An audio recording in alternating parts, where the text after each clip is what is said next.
Welcome to Chillin' 101. We hope this video helps. You already have both apps installed. Open the first app now, then open the second.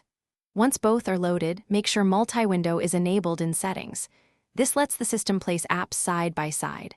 On phones, swipe up or tap the Recent Apps button. On desktops, use the window menu or drag. Start by dragging or invoking split screen from the Recent Apps view so the first pane is fixed while you prepare the second pane. Now position the second app into the empty pane. You do this by tapping its thumbnail or dragging it into place.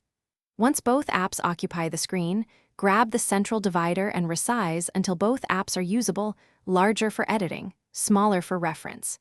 If you need consistent layout, lock orientation or enable split screen presets.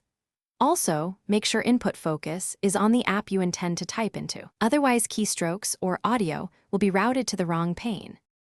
To finish, drag the divider fully to one side or tap Exit to restore a single app. This closes split mode without losing app state. If one pane freezes, force refresh that app or restart it. This often restores responsiveness.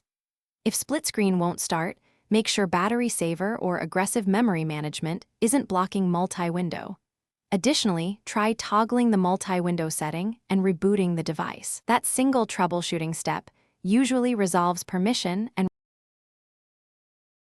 Thanks for watching. Consider subscribing if we helped you.